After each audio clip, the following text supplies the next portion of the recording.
that's even older than you are. How relevant is age in governance? I think it's important to not make it an age issue, because we've had very young politicians in this country that are not responsible. And we've had old people who are also irresponsible. But it's not about the age of persons now, but the age of ideas. And our problem has been that the age of ideas has destroyed this country. And most people who have old ideas, definitely old people who have been around for almost 8 years in Nigeria now. And it is time to show them the way out of this country, to show them the way out of governance, so that this country can enjoy fresh ideas, freshness of life, people with character, integrity, people with capability, competence, and stamina, because Nigeria needs us. Nigeria doesn't, I hate to say this, I don't like when the media says to Nigerians that it's hard choice to make. What is hard between choosing a Sowore, 47 years old, with exposure, education, who is strong, who's got character, integrity, someone who's got experience as well, history behind him, and old people who have destroyed this country over the years, who you can tell how they run. This is Nigeria, their dream. This is Nigeria that's broken with no roads, no hospitals, no water to drink. How is it hard to choose between us, those of us who are young, you know, who have got a lot to offer, and those who have expired and have nothing to offer? All right, let's take it to our other guest in Abuja studio. He's the presidential candidate of the Young Progressive Party, YPP, Kingsley Moghalu. Obviously, it will make sense to actually ask you that same question as to how age really should play out in how Nigerians decide who should lead them come 2019. You have, I mean, your party is named Young Progressive Party, Kingsley Moghalu. And if my figures are right, Kingsley is 55 years old. Absolutely. Younger than older than Sowore. Yes, Kingsley Moghalu, what has age got to do with it, really? Thank you. Thank you for the question. I think there are two things we need to know about age in Nigerian politics. The problem with a lot of the old recycled political class is not necessarily their age, but the age of their ideas. That's number one.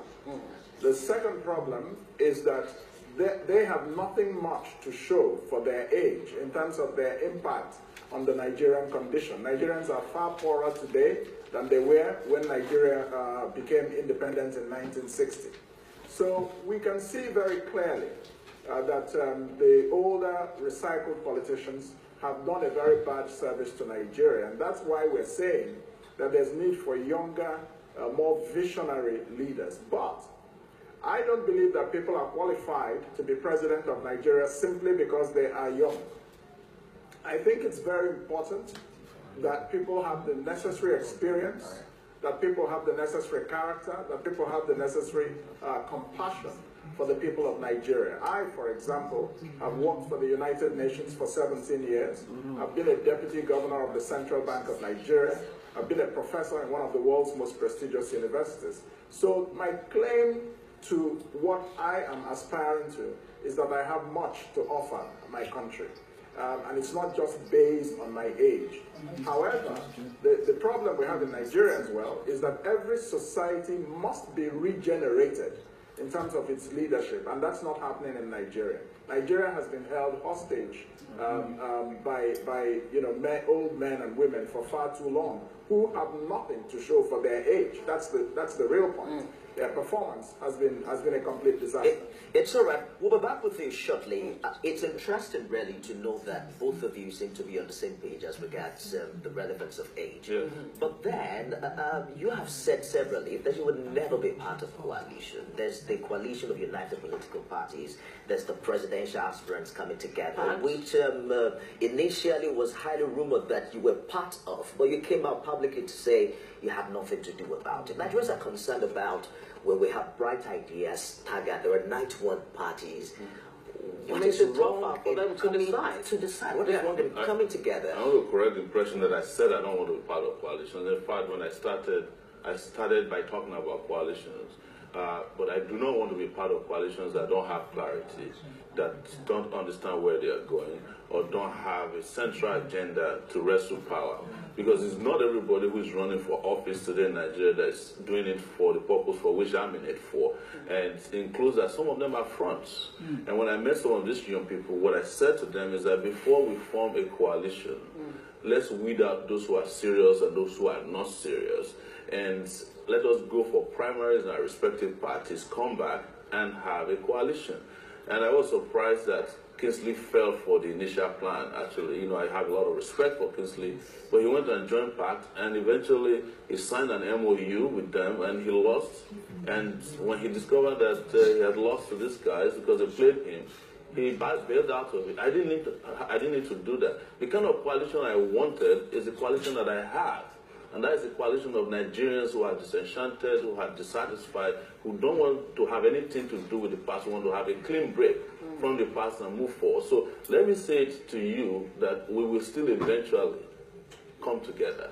Okay. As a matter of fact, I'm saying it that, you know, there will be a separation of men from boys and eventually of men from old men in this country. That's where we are headed. And I'm happy that we're starting to see that. So many of the presidential aspirants who started with us are no longer there because they couldn't become candidates.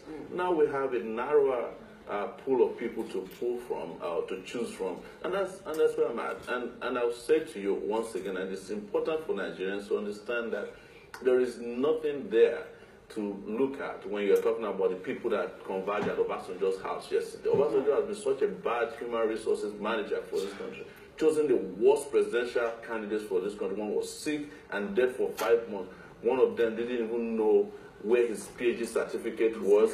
And Obasanjo is always there to gang up against the progress of this country, starting from his days. Those are very strong. Those are very strong allegations, because Obasanjo would actually say that he's one of the most patriotic Nigerians. What you're saying, in other words, what you're saying is that you're not moved by that endorsement of I'm not moved by it, but former we have Vice to start President speaking truth to power. Obasanjo is not. You should stop lying to people that he's a patriotic person on the media. And I'm not accusing you guys of doing it, but it's time for the media to also take a stand on the side of Nigerian people. Obasanjo is not patriotic. Babangida is not patriotic. The pastors and imams that met yesterday to reimpose on Nigeria a bribe taker. You know, we'll rather stay with they are not patriotic people. We will definitely come back to that because Kingsley Moghalu is there in Abuja. Kingsley Moghalu, yes, former CBN governor. You have been to one of the most prestigious institutions in the world, the Fletcher School of Law. You're a professor of practice and all of that.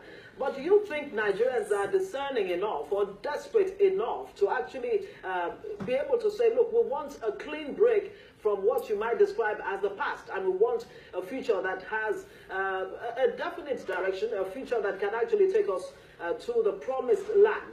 And people will say, yes, Kingsley Moghalu, but we don't even know his party, YPP.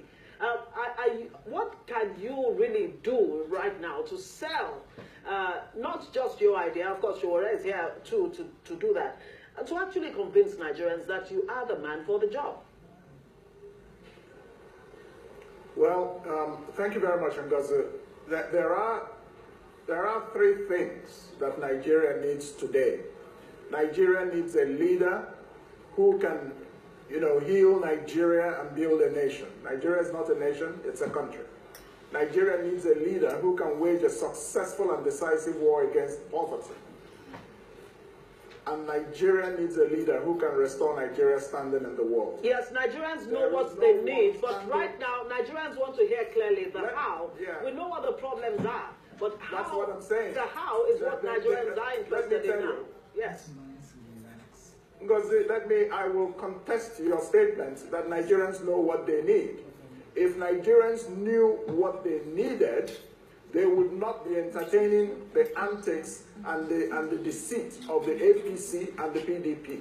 So I would argue with you that your statement is not correct. Nigerians are not very sure what they need. Many people know that the political class has failed, but do not have the courage to move forward. So what I am doing is this: selling my message of hope, my new vision for Nigeria, my vision for economic transformation, my vision for nation building, and my vision for diplomatic resurgence of the Nigerian state. So I am telling Nigerians, look, here's how we can move away from poverty. Here's how we can create jobs. Very concrete ideas. I propose to establish skills training centers in each of the 774 local government areas of Nigeria. I propose, as President of Nigeria, to set up a 1 trillion naira venture capital fund that will invest in new businesses to be started by millions of unemployed young men and women. This is how this country will grow economically. I propose that innovation will be the centerpiece of Nigeria's economy. So I have very clear plans and very clear ideas. Excellent, right. Now, back to our Lagos studio very quickly. Omoyele Sowore, let's get a bit close and personal. Human rights activist, pro-democracy campaigner, founder of Sahara Reporters. Many even said that, that online platform played a critical role in shaping opinions in 2015, and even, if I can be a bit bolder, helped the incumbent to win the election. Divided opinions as regards that. But what really are you bringing to the table? We've heard the story of how at 12 years old you learned how to ride a bicycle, to fish for the family. How have these things shaped you to become, perhaps a president? Yes. So I have, of all the candidates, I have the longest history of engaging with Nigerian people, doing what is right when it's difficult to do it. I started at the University of Lagos in 1989, fighting along others like Gani Fawemi, Wole Soyinka in this country, Femi Falana, to restore democracy tonight. So the democracy we are enjoying today in Nigeria was as a result of sweat and pain and blood of people like me, not me alone. And that was when I was 21 years old. I was behind Abiola fighting to annul the June 12th election. After the annulment went through successfully with the military, we eventually kicked them out in 1999. So I want to remind you that this is not the first time I'm doing this. It's not 2015, but it's understandable that some people did not get to the internet until 2014. So they wouldn't have understood that I also fought against third term when Obasanjo was trying to become a Mugabe in Nigeria, and that I fought against the Yar'Adua cabal when Goodluck Jonathan was prevented from becoming the president, which was his rightful constitutional right at that time. They also forgot that I fought corruption in this country by exposing corruption at all levels in the last 12 years that I started Sahara Reporters.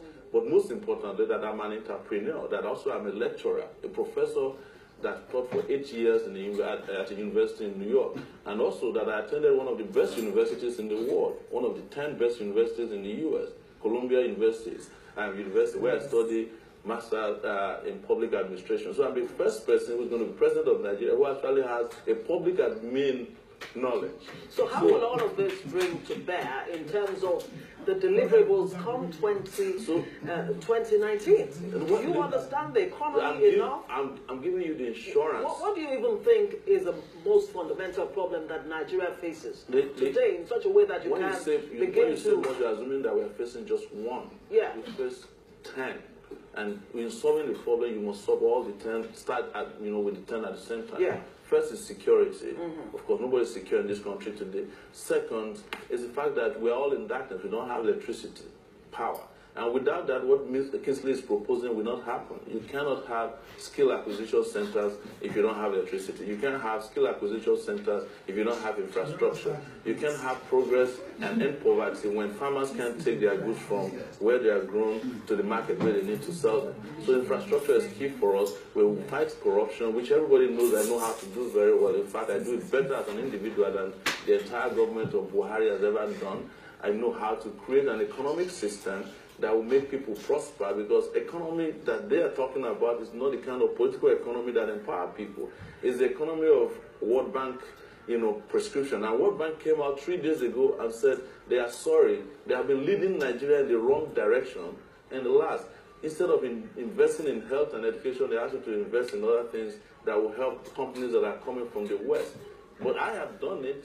So far, we were the first in this country when we were in our 20s fighting against the World Bank. You have heard about the anti-SAP protests in the early 90s. Yes. We were saying that education was more important and health was more important, because without health you can't have prosperity, you can't have production, and you can't grow the economy. The World Bank just accepted that, but we are not going to get the Nobel Prize for it. And what I'm telling you, to remind you again, is that you ask and I'll answer very quickly.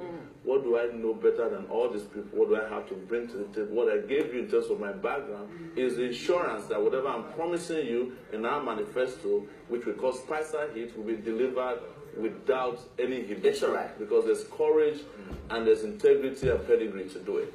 Kingsley, we're talking the issues now. You are a political economist, a lawyer. You mentioned earlier that you work with the United Nations, a professor in international business and public policy. What are the main issues right now ahead of the 2019 election? He made mention that skill acquisition is impossible without power. What are the top priorities for you as a candidate?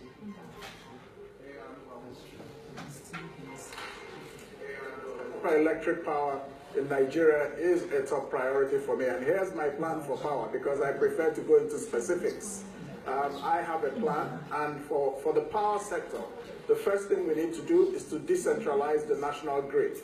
The second thing that we will do is to move the production of hydroelectric power from Kainji Dam and gas-powered electricity to shift it to industrial centers in this country as a priority. Places like Lagos and Ogun State, places like Kano, places like Aba, places like Onitsha and Nnewi. These places will get 24-hour electricity supply. And the implication of that is that the prices of all things produced will crash very significantly. 40% of the prices of goods produced in Nigeria is electricity generation cost. So if we bring it down, we reduce prices, and that will affect the poor people of Nigeria very positively. Then, my government is going to establish a new market for renewable energy, solar energy, wind energy. So this is how we're going to be going for homes and not just normal offices. But for industrial production, we will move hydroelectric electricity to those places. So this is my vision for the power sector. We are going renewable energy under my administration as president. But you will need people with the right skill sets to actually drive the power sector, will you not? I wonder what you will do with education. Education right now, there are about 13 million out-of-school children in Nigeria presently, and our budget is nowhere near the recommended 26% of the national budget. It's a budgetary allocation is about 6% less now. How are you going to ensure that? I have. Go ahead. I have a plan. Thank you. I have a plan for the education sector. Now, the first thing is that under my government as president of Nigeria, we will move the budget for education to a minimum of 20%, growing it progressively up to 30%, from the 7% where it is today. The budget for healthcare will move from 3% to 15% at a minimum. Now, how will we invest this new budget for education? We will invest it in 4 things. The first is teacher training. We are going to retrain and recertify teachers throughout Nigeria so that they can teach our children to be fit for the 21st century marketplace. Secondly, we are going to reform the curriculum, shifting it more towards innovation, science, technology, and entrepreneurship. Everybody graduating from a secondary school or a university in Nigeria should be able to know how to run a business. The third is that we're going to change how young people learn. Today in Nigeria, our children just cram their books, notebooks, and regurgitate it in exams. That's all right. That does not encourage original thinking.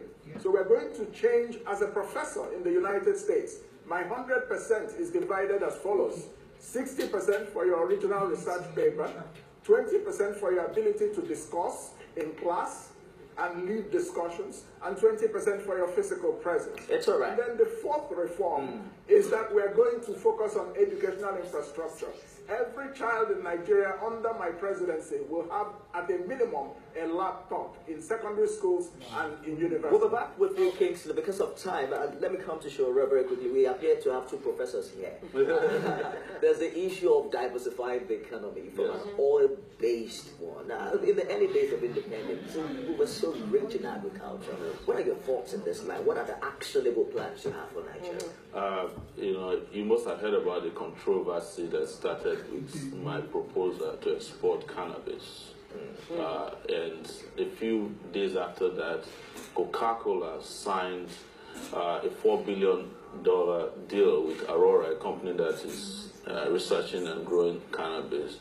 And South Africa legalized cannabis.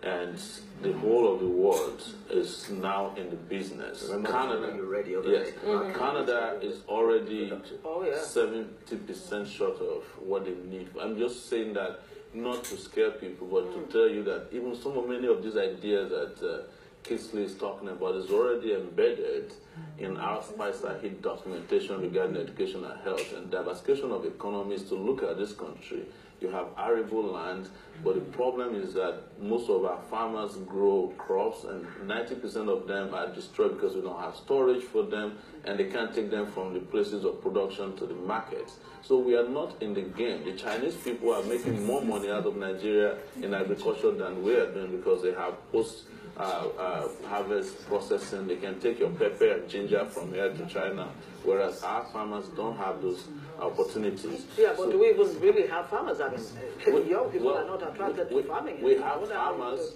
We have farmers, but we don't have a government in this country. We have farmers, we have teachers. It's a huge indictment. It is a huge indictment, but it's the truth. The last time I checked, Nigeria is failing. Nigeria is failing as a nation state. And earlier we admit that we don't have a government so that we can put the right people there, the better.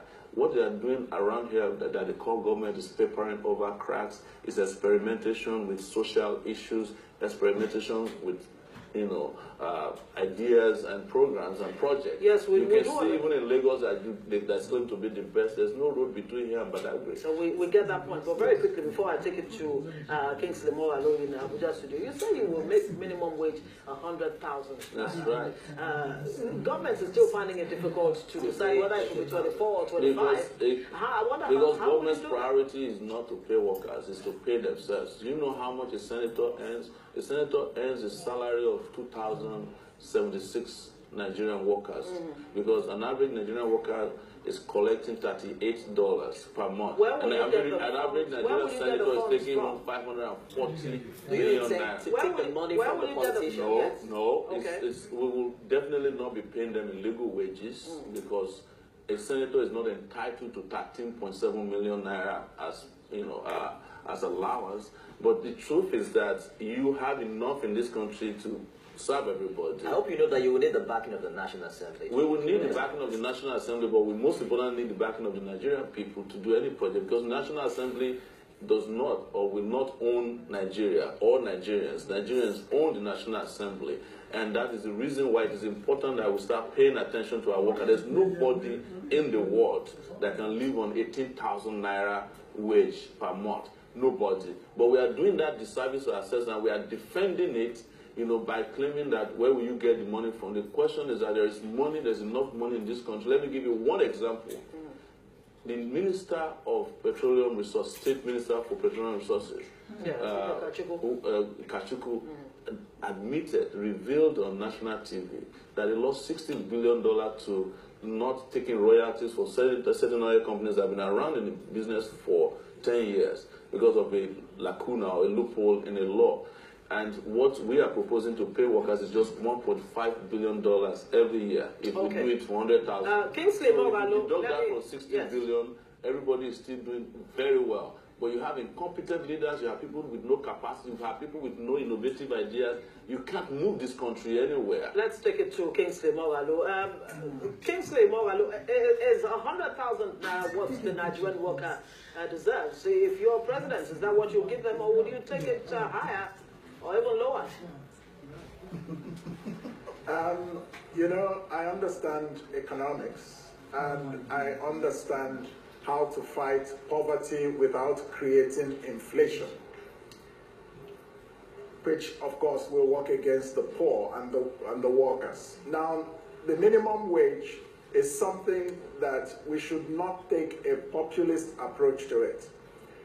We should improve the minimum wage. A minimum wage of 18,000 naira is absolute nonsense. Nigerian workers are getting ripped off, and it's increasingly hard for them to manage their lives. But as to whether we should pay them 100,000 naira or not, I would subject that to a proper study so that our decision is informed and sustainable. That would be my approach, not just to come and make promises that are not backed up by research, just so that I would be popular. This is what creates problems in economies, and that's what's creating a problem in the economy today. The government of President Muhammadu Buhari set up a 500 billion naira social intervention fund that is just recycling poverty. I don't see anybody getting their 5,000 naira a month. I don't see what productivity is being generated from that fund. That's why I'm going to turn it into the 500 billion naira contribution to the 1 trillion naira venture capital fund, and the private sector will bring the remaining 500 billion. So the way we think about economics is to create wealth, not to recycle poverty. And while we work to improve the welfare of Nigerian workers, it's important that we do it in a way that is measured, well-researched and well thought through, and not knee-jerk. So we should increase the minimum wage, but I wouldn't tell you that the minimum wage should be 1,000 naira or any particular figure at this time. I want to something that requires proper I want to study. jump in here. And Kingsley is known to be a researcher. If Kingsley hasn't researched by now what minimum wage should be, it shows that Kingsley is not prepared to lead Nigeria. And we have done our research, who is out there on the internet. You can find how we intend to pay for it. I like Kingsley, but I'm surprised that Kingsley is not, at this time, understanding what he needs to pay workers. After having admitted that 18,000 naira is rubbish, you can make then he goes on to say that he already knows what he wants to invest in the capital market. He knows what he wants to give to entrepreneurs. It's all right, He knows what he wants to pay workers. Kingsley, I'm surprised, but I'll see you in Lagos when you get here. Kingsley, have you modeled it? Have you done your research? I mean, what you're saying is that you have not prepared as far as the issue of minimum wage is concerned, and you were going to say something about that. Go ahead. Well, I don't think that myself and Omoyele Sowore can get into a contest about who understands economic management of Nigeria. No, it's not true, Kingsley. It's not true. The point is this. It's not true. I find that very degrading. I find that very degrading. I find that very degrading that we are talking about economics as if there's a difference between the economics of World Bank, Kingsley, and the economics that pull people out of poverty. The World Bank economics, you understand, is the one that put us in poverty, the one of the Washington Consensus. Kingsley, there's nothing you want to show me. We all live in America. We know how workers are faring over there. Don't come and tell me that we can't get into an economics contest. Why not? What makes you better than me economically? That I did not know. Allow me to make a statement that I don't know what to do about the minimum wage. Because I expect you by now. Look, Kingsley, this is the same thing we argue about Buhari, that he was never prepared to be president. Kingsley, we have 128 days. I'm far more and you don't know what to pay workers. I'm worried about that. I'm worried. I think you're qualified, but I think I'm better qualified because I'm better prepared at this time as to what to pay workers. You don't know it. Okay, so Kingsley, what are the things? The guys who are in the entrepreneurial world, people who we have always been subsidizing, the rich people, but you don't know what to pay the workers who are making the country work. I'm surprised. Sowore, please let me say very clearly that cheap popularity will not help the Nigerian economy. It's not cheap popularity, but so that's what you're doing. You're being populist. An unprepared You candidate who don't doesn't know understand what it economics. takes to pay Okay, gentlemen, I need us to be a bit presidential right now. Yes, I guess it's the energy of youth and the passion really to drive, to move forward. That is what is that. And of course, Gentlemen, this is going to have a presidential debate. absolutely, and the debate has already started. Yeah. Your candidates, when we want to do the debate. All right, Kingsley thank you very Moghalu much. is the presidential candidate of Young Progressive Party, YPP. Thank you for joining us and And sharing your thoughts from Abuja. Omoyele Sowore, presidential candidate, African Action Congress, AAC. Thank you so much, gentlemen, for... the debate has started. There you go. So now the standard Bibles of sport news now.